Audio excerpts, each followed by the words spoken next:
Okay, I think we're ready to get underway. Um, we'll have this recorded for people who haven't been able to make it thus far. Firstly, let me introduce myself. My name is Anne Marie Pierce, and I'm the President and CEO of the Community Foundation of Mississauga. Welcome to our 2021 Grants Information Session. We are so pleased that you could join us.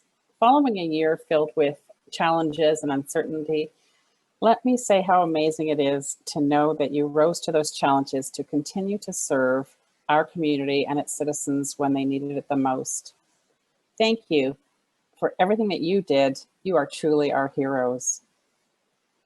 We're proud to present information on our 2021 grants, including one new grant funding opportunity that you'll want to look at, and I encourage you to see if your program fits into that. Allow me to introduce our team that are presenting today. Lorraine Crow is our Manager of Grants and Community Initiatives. Lorraine's a familiar face to many of you, and she is responsible for our grants program. We will present today's seminar together. Pauline Pabesma is our administrator, and she'll be handling our questions in the chat room. For the sake of recording and presenting this, we have turned all the microphones off because we do have a number of people on our session today. So please do enter any questions you have in the chat box. Pauline will be monitoring that. The other thing I wanted to mention, as I think I've mentioned, is that this will be recorded for future reference. So if you miss something, please feel free to reference this on our website. So now we'll get underway. I want to start with, oops, there we go. I'm supposed to be handling the slides too, so here we go. I'm going to start with the context of community foundations in Canada. The Community Foundation of Mississauga is one of 191 community foundations across the country. We work with municipal and regional governments, local leaders, as well as grassroots charitable organizations to develop a keen understanding of the city that we serve. Universal to all community foundations is that we support the community that we reside in, that is our footprint. And we do this through grants and community programming.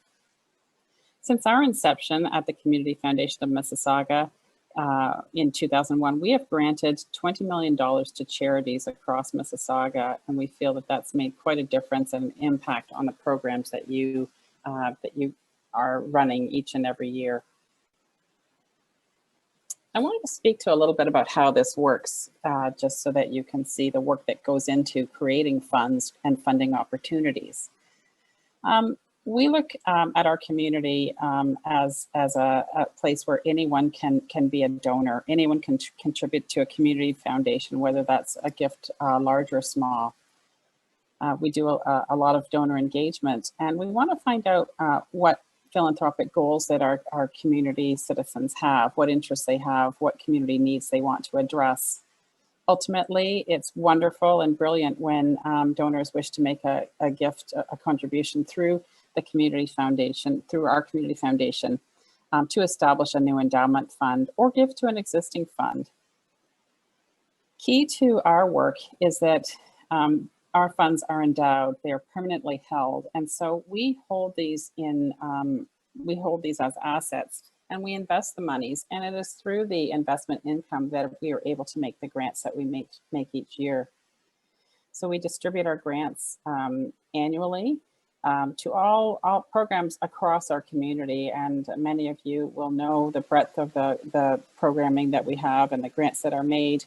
But that includes arts and culture, education, health, social services, and the environment, and more. The impact that we make is significant. We do make grants. As I mentioned, we build partnerships. We are fully knowledgeable of our community, and we have resources and expertise to stimulate ideas across our community to strengthen our community. I'd like to speak a little bit about the background on our granting. We are devoted to improving the lives of those in our city, and you'll see that in community foundations across the country. We're invested in our communities because we believe in the transformative power of philanthropy. We have a vision of a strong, vital community that has the resources it needs to ensure quality of life for everyone. Our Vital Signs program has a strong role in our granting. It helps to inform us where we should be targeting our philanthropy. It is if you haven't seen this publication, I'll speak to it a little bit later on. But Vital Signs is a publication that does a cross Mississauga checkup on our community through vital subject matter, and helps to shine a light on areas that need improvement, areas that are wonderful, and everything in between. It's a valuable resource for our grantees looking for data, because it's highly data-driven, to improve the quality of grant requests, not just to us, but to any grant request that you're looking to make. I also want to speak to our fund types.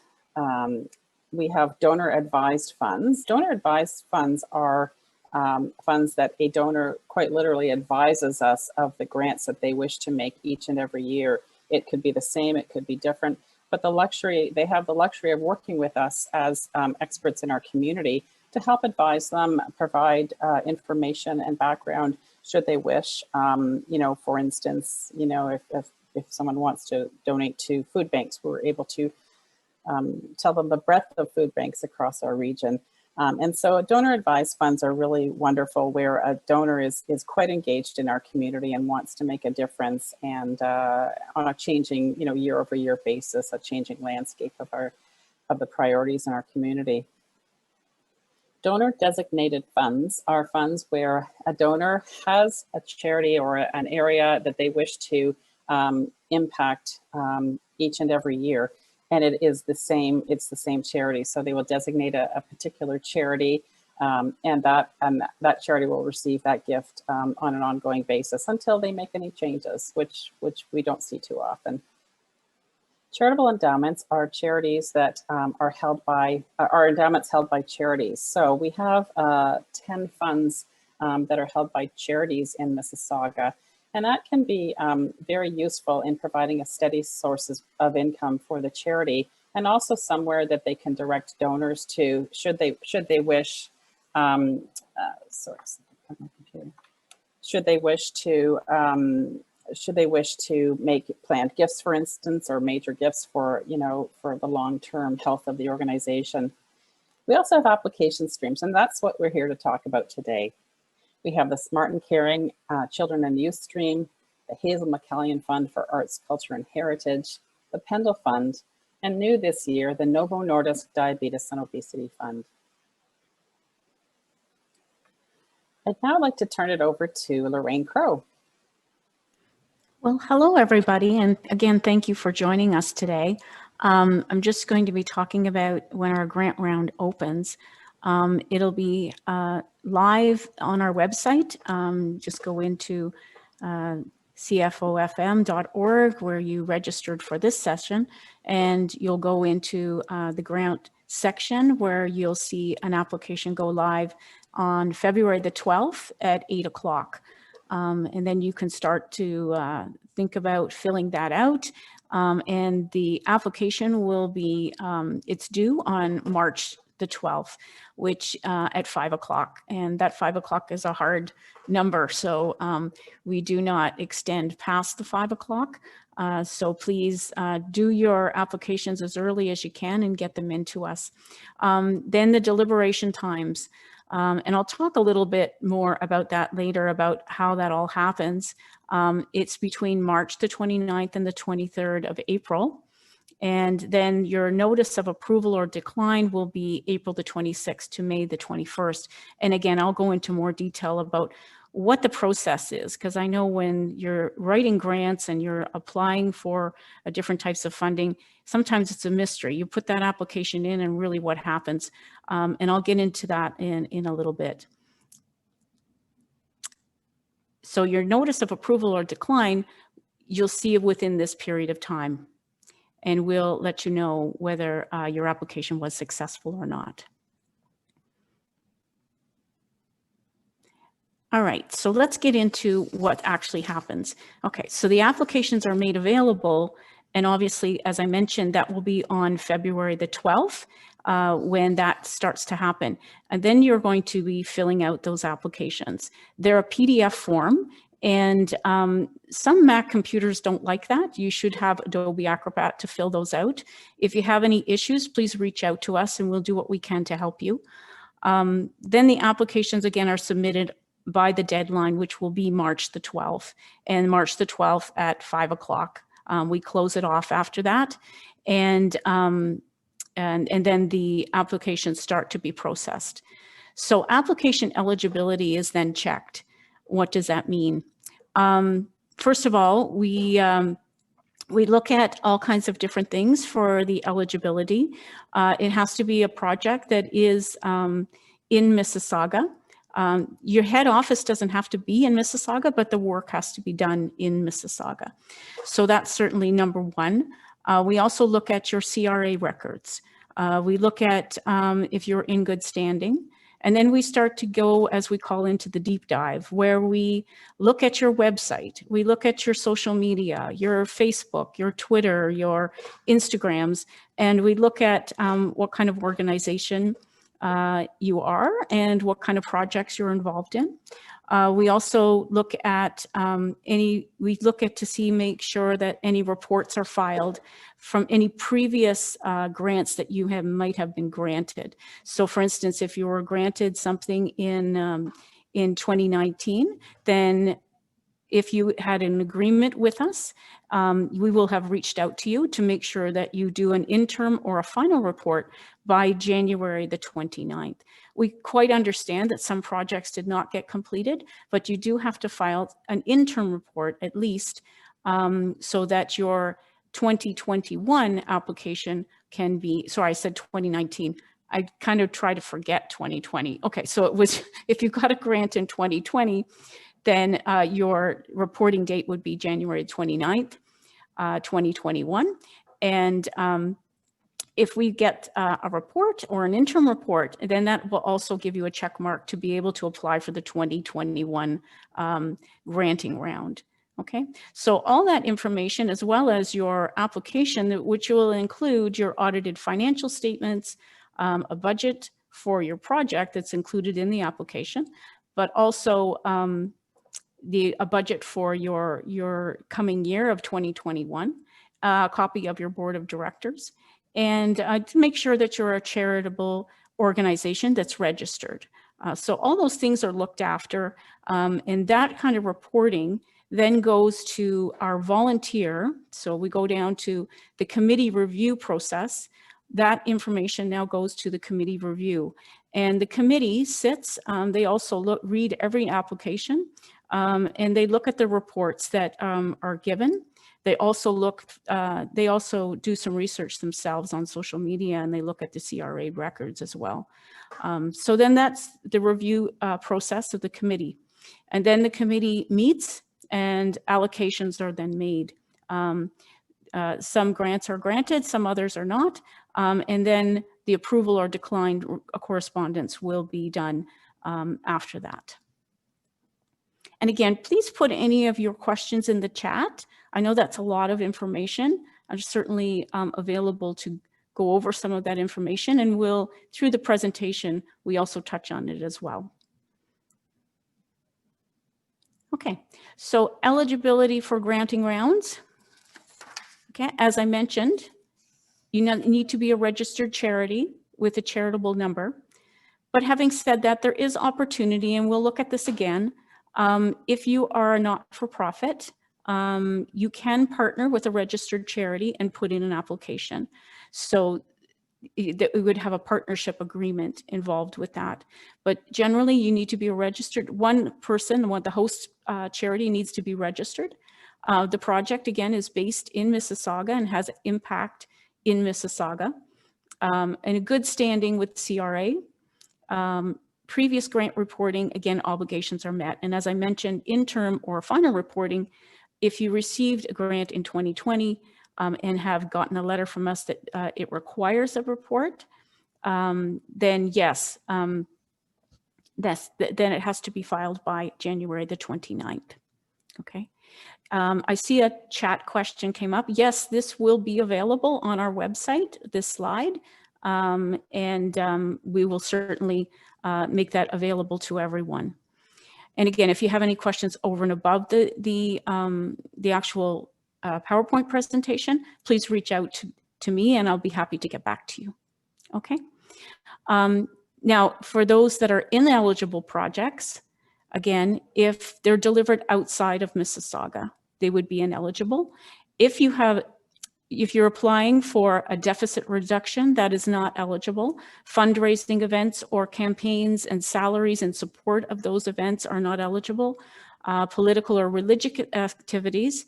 However, I'd like to say, if you're a religious organization, you can apply, but it cannot be for a political or religious activity, okay? Sponsorships and bursaries, scholarships and bursaries, sorry, and ongoing operating expenses and retroactive funding for any project expenses incurred prior to the foundation's decision date. So those are all ineligible projects.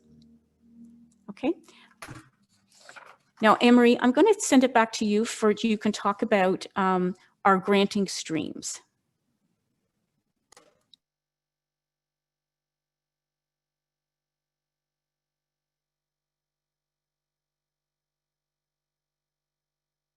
Anne-Marie, sorry, you're muted.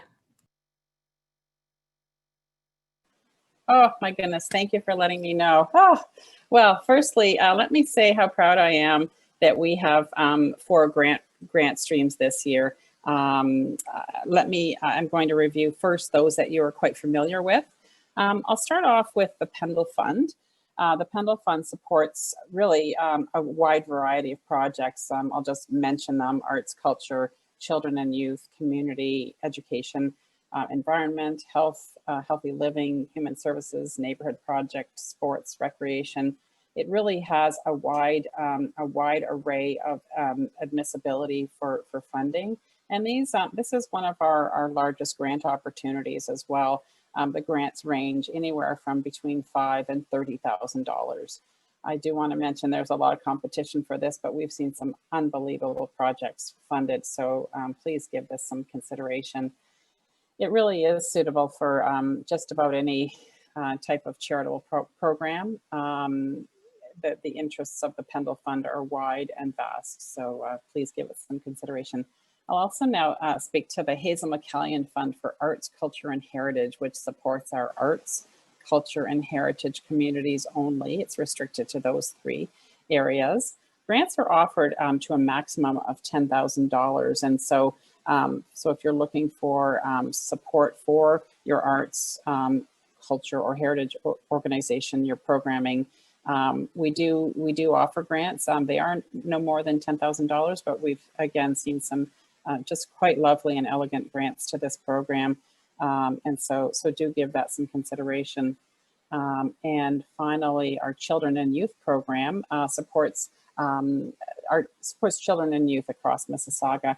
Grants are valued up to $3,000 and suitable for those who have projects or programs that benefit children and youth in Mississauga.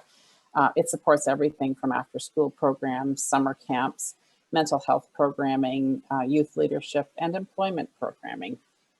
I wanted to pause to also mention, because we may get questions on this, this past year through the pandemic, which really challenged all of us, all charities across our region. When it first became apparent that just the absolute the impact that it was going to have, that COVID was going to have on our community, that our foundation started the Mississauga Emergency Relief Fund. Soon after, we were joined by receiving funding from the federal government in the form of the Emergency Community Support Fund. So between those 2 funds, we were able to put $2 million into the hands of charities across our community to support them as they worked with our community's most vulnerable citizens, who either the individuals or the agencies were affected by COVID. So that was really quite an extraordinary journey. And we know that these monies were well appreciated and well used by our community. We have no sense of of any continuing funds for programming for COVID-related purposes, but we will let you know. We will be sure to let you know. You're an incredible network, and we want to let you know of anything that transpires in when it comes up. So please do watch for anything from our organization. And the only other thing I'll mention, I think I saw a question in the chat, just to let you know, any reports that are as a result of the Emergency Community Support Fund are due on March 31st. And now I'm so pleased to announce that Novo Nordisk Canada has established a fund to address the rise of diabetes and obesity, and have ensured grants for 2 key areas. We are so grateful to Novo Nordisk for its leadership on this front. I'll just speak to the 2 areas that you could consider for grants. Firstly, the Novo Nordisk Healthy Mississauga Microgrant Program. Grants will be awarded to charities that are looking to tackle the rise of type 2 diabetes through interventions that advance healthy and sustainable food environments among vulnerable people. By focusing on this ambition, we hope to contribute to reducing health inequality through innovative, collaborative, and scalable community-based interventions aimed at areas such as making the healthy food choice the easy choice for vulnerable people across community settings, increasing access to healthy foods through cooperation in urban gardening and farmers markets, inspiring families, children, and young people to select healthy, nutritious food, and encouraging vulnerable families to make the most of their food items and reduce food waste. I'd also like to speak to their related program, and that is the Novo Nordisk Health Equity Microgrant Program. Grants will be awarded to charities and community organizations undertaking initiatives that are aimed at understanding and/or addressing health disparities and improving health equity and health outcomes for people from Indigenous, Black, African, Caribbean, and South Asian communities living with or at an elevated risk for developing diabetes and obesity. So this is a major fund. We hope that there are organizations who are listening, and we'll make sure that this is widely disseminated in the community. Novo Nordisk is really working very, very hard to combat and address diabetes and obesity so that we have a healthy community going forward. So we couldn't be more pleased to be part of their philanthropy. Moving along, I just wanted to circle back to our vital signs. So we couldn't produce one this year, but that was because of COVID.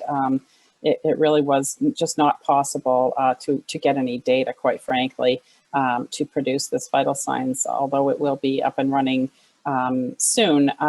We would like to refer you back to our 2018 vital signs because it has valuable statistics, for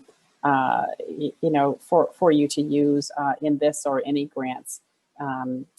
So we know that we've seen the statistics reflected back in applications before, and we just want to make sure that you're looking at the vital signs. We also have a tab in our applications where we ask you to check off the vital signs priority on a drop-down menu, and that's why I refer you back to this as well. Is that our key areas of focus, and you'll see them all there. I'm not going to read them, but arts and culture and so on. We want you to express to us in your application what area that you are primarily applying, what your application reflects primarily. So I think that was, hopefully that was clear. I'm now going to turn it back over to Lorraine. All right. Okay, so I'm going to talk now about application review guiding principles. Anne-Marie, if you want to advance the slide. Yep. Thank you. All right. So when we're looking at applications, we're looking at our guiding principles, which there's 5. And one of them is outcomes versus outputs. And you're thinking, what does that mean? Well, an output is the amount of something that's produced. For instance, the number of meals served or the number of individuals reached. That could be an example. An outcome is the way something turns out, the consequence of the action. So an example of this would be, for instance, say if you had a program that you received a grant for, and it was for a training kind of program, and you were looking to train, say, 50 people in this particular program. The actual outcome would be how many people actually got jobs out of this training program. So when you're writing your application, think about that. Yes, we like to see the numbers, how many people it's reaching, but what's really important is the outcome. What is the difference to the community at large? How these programs actually change people's lives in Mississauga. That certainly speaks well to the committee and also to the funders. So think about that impact. Make sure that always your application has outcomes in it, okay? Effectiveness is another principle that we have, and we're looking for evidence that programs and projects are grounded in research. They address the need of the community and have proven to be successful. Now, if it's a brand new program, you can rely on some research, obviously, from the vital signs. Take a look at what's the need of the community and align your application with such, and use that research to back up your application. Efficiency, ensuring that the funding requested is mission driven and that it's spent in an efficient way. Okay, take a look at that, make sure that the money that you're asking for, give us some evidence that it will be, that it will actually go to the program and that it will be fit in an efficient way, okay? Innovation is concerned with the, excuse me, I'm just gonna take a little sip of water, thank you. Okay, innovation is concerned that with the introduction of something new to the way the program or need is addressed. This can be a new idea, method, or device. If your program is not brand new and it's a program that's running and it's a great program, the newness and the innovation can also be the way you're tracking that, where you're tracking the outcomes. So think about that as well, because I know when you're grant writing, you think, oh, do I have to come up with a new project every time I put an application in? Not necessarily. If the project is working very well and you need funding to keep it going, the newness can be how you're analyzing the outcomes. So think about that as well. Accountability. Oh, next. Accountability is concerned with the transparency of your charity.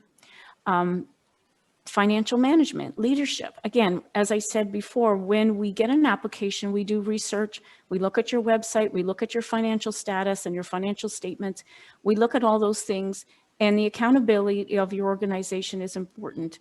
Does the organization appropriately communicate back to the stakeholders? Your website, your social media, Facebook, Twitter, Instagram, are you talking about your program on there?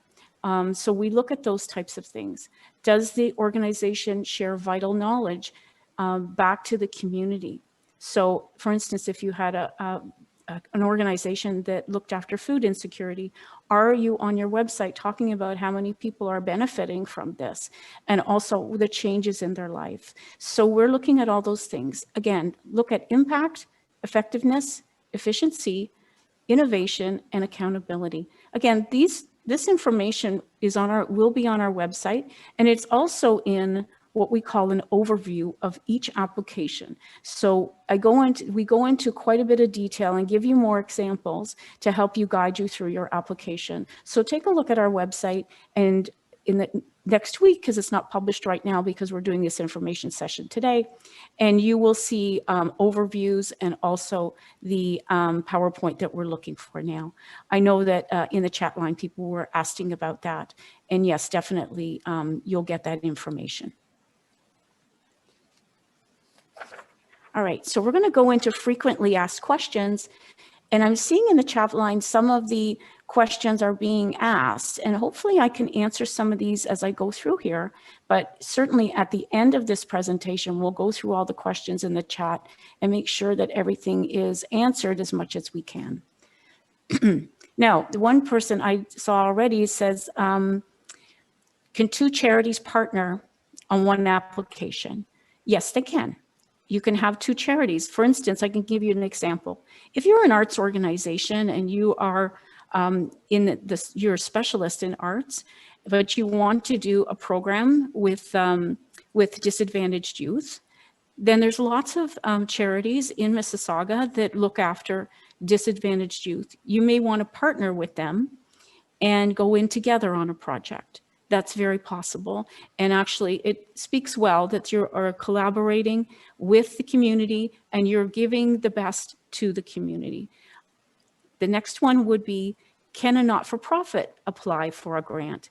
As I mentioned before, yes, they can. A not-for-profit, as long as they partner with a registered charity, can apply for the grant round.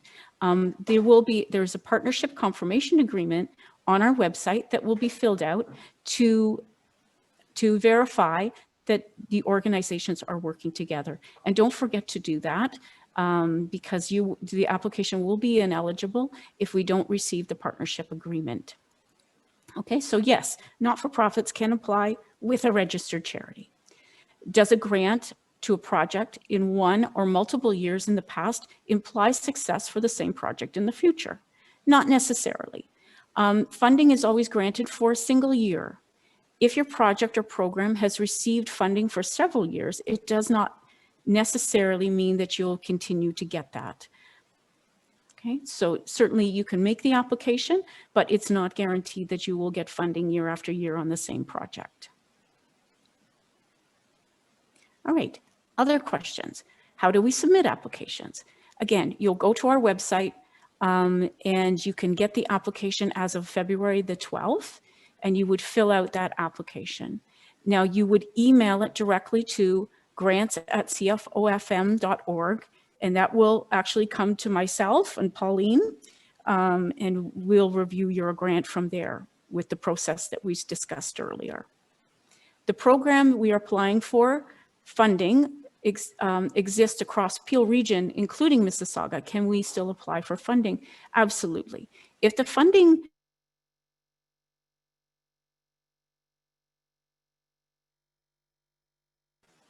that you're applying for is in Mississauga, then certainly submit your application because we're looking to benefit residents who live in Mississauga. Okay, what if any remaining dollars from your grant, after we have delivered a program, if you have some money left and you've already delivered the program, what do you do? Okay, so what do? You can reallocate up to 10% of the approved budget within budget categories to a maximum of $1,000, okay?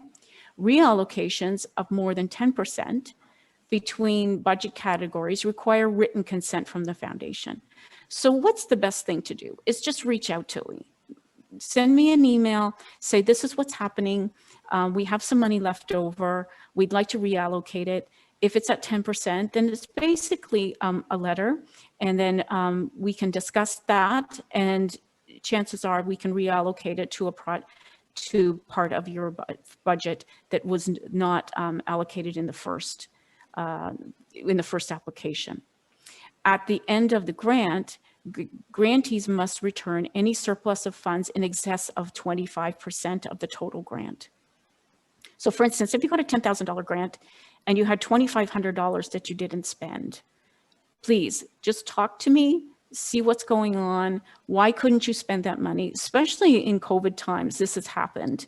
And generally we can work something out with you, but be transparent, talk to us and see what's happening, see if we can solve this problem together.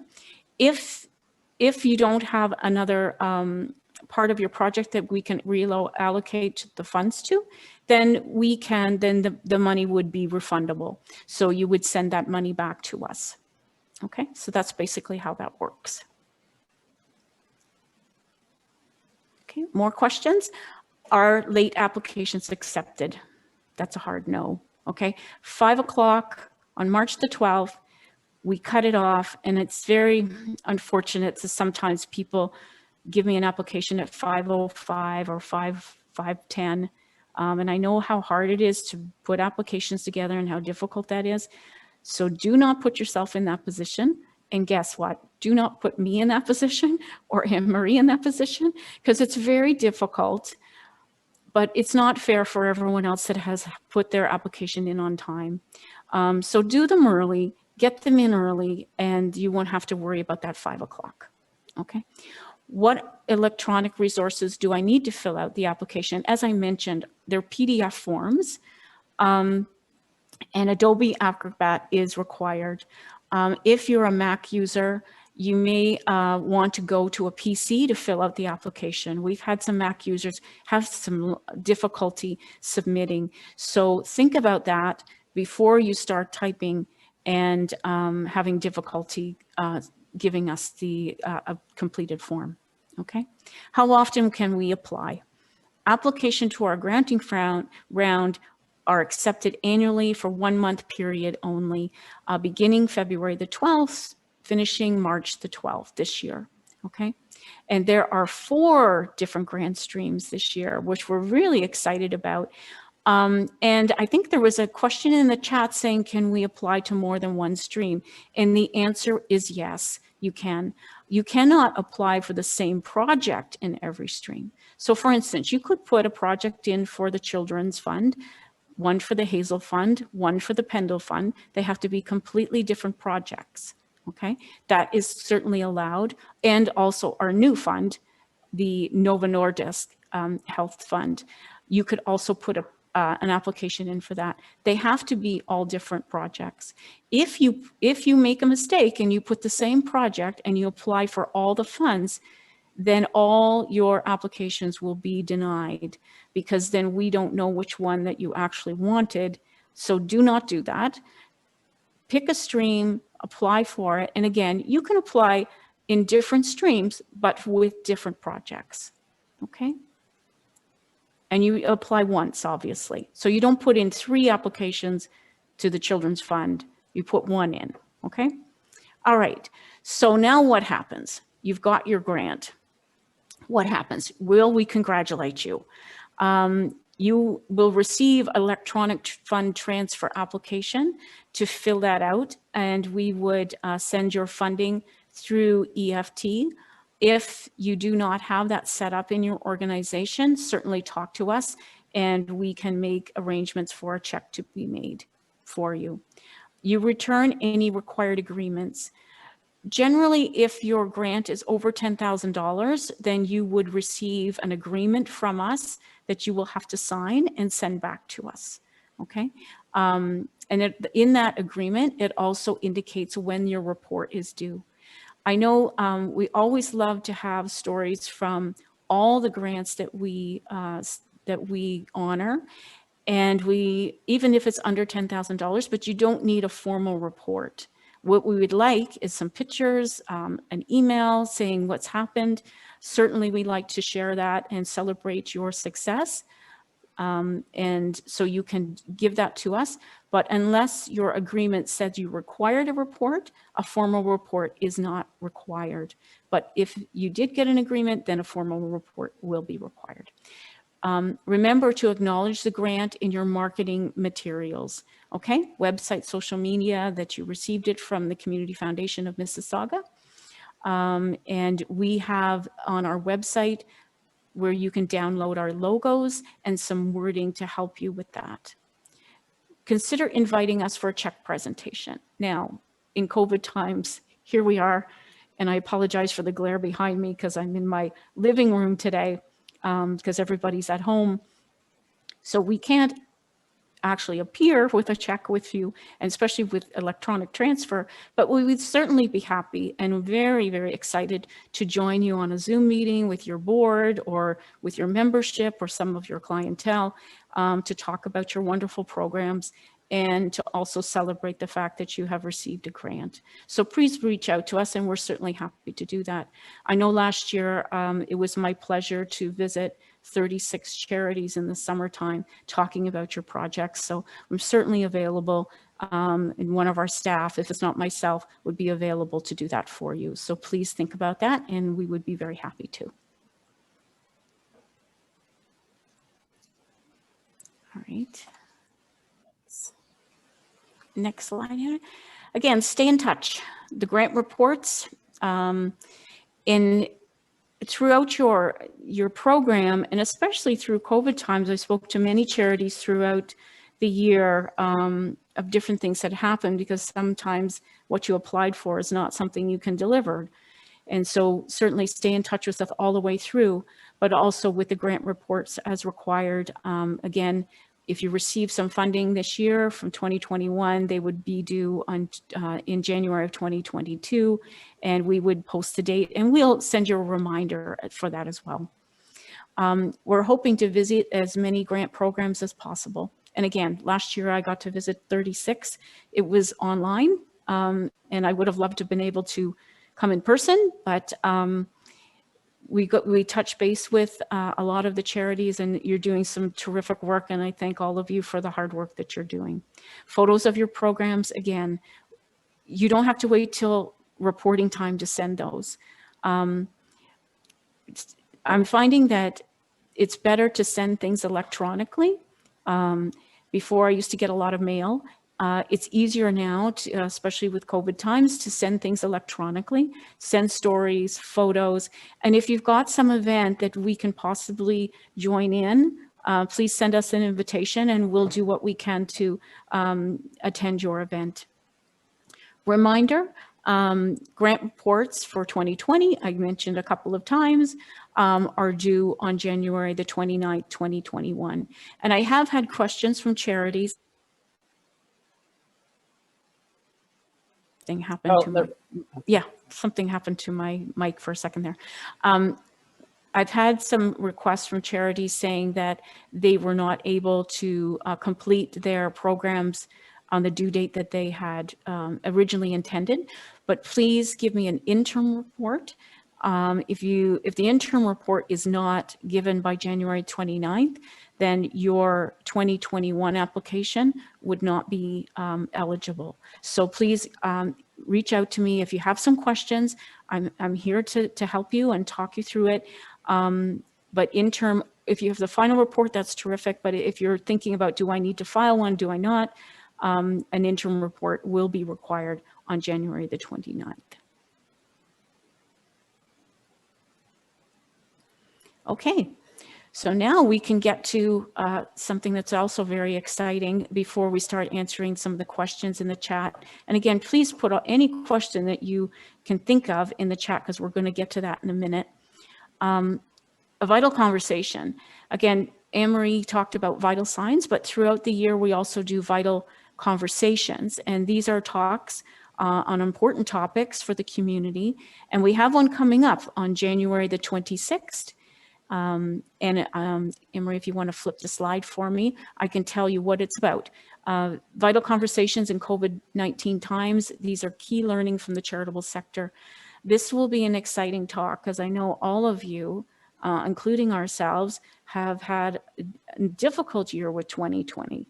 And so this is going to be a discussion on the 26th with 3 charities, the Eden Food for Change, Peel Children's Aid, and Visual Arts. We're very excited to have these speakers with us from different sectors of the charitable world in Mississauga, for food insecurity and children's issues, and also an arts community, on how they managed through COVID times and what's going to be happening with those organizations going forward. I'm sure it's going to be a great discussion, and I encourage you to register. You can go online on our website just as you did today, and register for this talk. And we have a terrific moderator, Gurpreet Malhotra, from Indus Community Services. And if you've been listening to the news at all, Gurpreet has been on the news constantly talking about the state of the Peel region and health issues. So he will be able to share some of his insight as well on what's happening in our community. So please register for Vital Conversations. We have one here January 26th, but there'll also be another topic in February and also in March. So stay connected to us on our Facebook and our website, and you'll see these great events coming up, and I'm sure they'll be valuable to your organization. Okay, so before we start closing off, let's look at the chat. And again, if anybody else has some questions, please put them in now so we can take a look and make sure that that we touch on these ones. Okay, so this is from Britta, and she's saying hi to us, and she's just wondering, do we need to be a charity based out of Mississauga to apply? No, again, you can have a head office in Toronto, but as long as your programming is in Mississauga, then you certainly can apply. I hope that helps. Okay, Anne-Marie, did you want to take any of the questions? Yeah, I'm just sort of filtering through. So there's a question from Emily Clark, and they were wondering, she was wondering if we're going to be granting to the organizations as we receive applications, or if all the applications will be approved and declined after April 26th. And that's a really good question. It's very different than how we granted through the Emergency Community Support Fund, because those monies were just meant to be, granted really quickly. And, we just simply did them on a week over week basis. But this year we're reverting back to our normal way of granting, and that is to give everyone a chance to apply in a 1 month period, and then adjudicate all of the applications together, together by grant stream. So each grant stream will be adjudicated, and the grants will be made and declined or approved after April 26th. Okay, well, there's another question here that we were wondering if the COVID emergency funds will also be reported upon by January the 29th. I think, Anne-Marie, that you answered that one. If you're talking about the emergency support fund, the ECSF fund, yes, it doesn't have to be reported until March. Is that correct, Anne-Marie? Yes, March 31st. Yeah, if you're talking about COVID emergency, we did have our own Mississauga Emergency Relief Fund, that we call it, lovingly the MRF Fund. If you received money under the MRF Fund, which was up to $5,000, no formal reporting is required for that particular fund. However, again, we would love to hear your stories and share your pictures of the success that you've had if it's a MRF fund. Okay. Anne-Marie, did you want to take the next? Go ahead. There's another question from Anna Gobinski, and that is, are nonprofit organizations required to partner with a registered charity for every funding stream? And the answer is yes. We are only allowed by our constitution and as a charity to grant to a registered charity. So every application from a not-for-profit organization, which we happily accept, must be partnered, paired and partnered with a charity, a registered charity. All right. And Susan Smith, you asked, can you apply for more than one fund?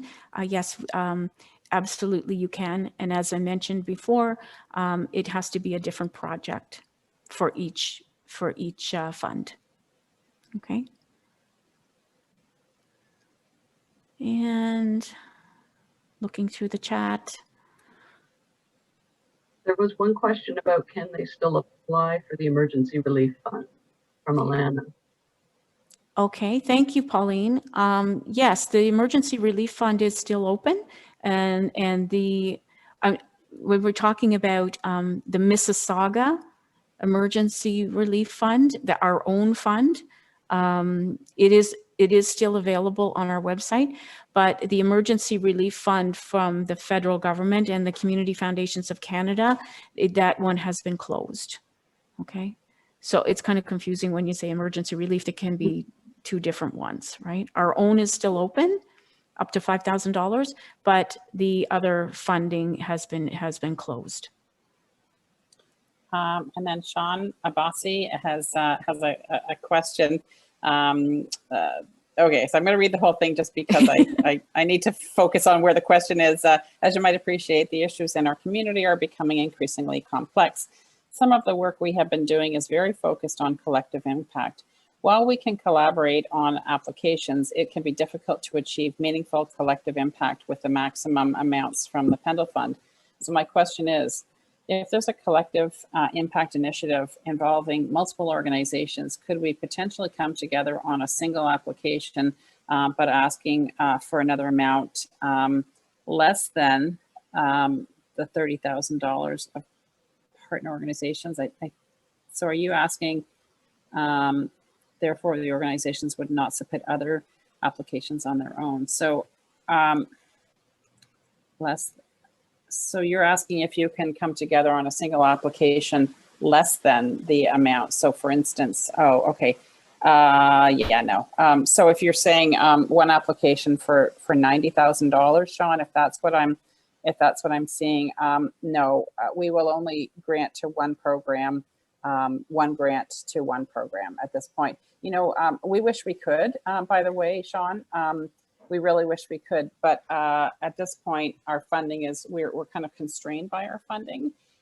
But we have grand plans for as we grow to be able to make significant impacts with either, and this is a future, by the way, I'm not talking about today, but in future, we would love to be able to do year-over-year funding or, you know, larger grants that really solve some community problems.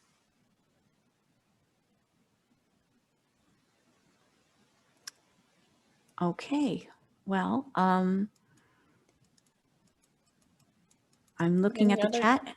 Any other questions? We're certainly open. We're here to answer your questions right now if you have any. And don't forget that, oh, so I think that's an answer. Don't forget that Lorraine is reachable by grants@cfofm.org for any questions that you have and any, you know, consultation on a particular application. She'd be happy to help you with that. Okay. So, and I think that's it. I think that's it as far as questions are concerned right now, Anne-Marie. Yeah, but again, well, why don't we say our goodbyes and thanks? Yeah. But why don't you start? I just want to thank all the charities for attending today, and anyone that is needing more information, please reach out to me. I'm happy to have a chat with you. Look at our website, and again, thank you for all the work you're doing. We can't exist without you. So it's certainly a partnership, and we appreciate all the fine work you're doing, and continued success. Bye for now. I'll just echo that. My thanks to all of you for attending. I know time is so precious right now as we're still continuing to contend with the COVID crisis. So the fact that you're here today listening and being engaged in how you can go forward with further grant applications just means the world to us. And so thank you. Thank you very much. We look forward to receiving your grant applications this year. So thanks very much to everyone. Take care. Have a good afternoon. Bye-bye. Bye.